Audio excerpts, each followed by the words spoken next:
নমস্কাৰ, আপোনালোক পুনৰবাৰ স্বাগতম জনাইছোঁ। আজি আমি আলোচনা কৰিম বাস্তুশাস্ত্ৰৰ কেইটামান টিপছৰ বিষয়ে।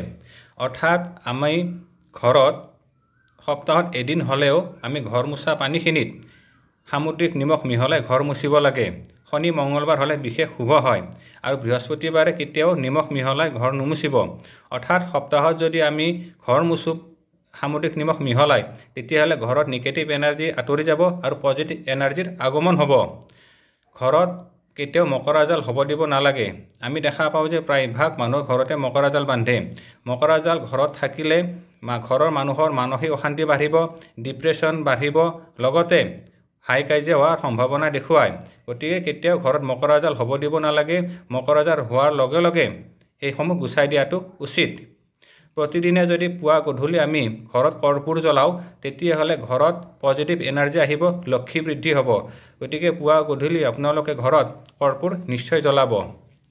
ঘৰৰ থাপনাখন সদায় পৰিষ্কাৰ পৰিচ্ছন্ন হোৱাটো উচিত আৰু কেতিয়াও ভগা ফটো বা ভগা মূৰ্তিত আপোনালোকে পূজা নকৰিব।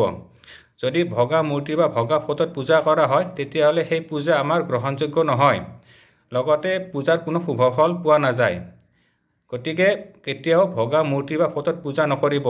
যদি সেইসমূহ ঘৰত থাকে, তেতিয়াহ'লে পানীত বিসৰ্জন দিয়াটো উচিত। ভগা চিঙা বাচন কেতিয়াও ব্যৱহাৰ কৰিব নালাগে। যদি ভগা চিঙা বাচনত আহাৰ গ্ৰহণ কৰা হয় বা আহাৰ বনোৱা হয়, তেতিয়াহ'লে সেই আহাৰ বা খাদ্য গ্ৰহণ আমাৰ শৰীৰৰ স্বাস্থ্যৰ বাবে অপকাৰী। বাস্তুশাস্ত্ৰ মতে এইটো একেবাৰে অশুভ।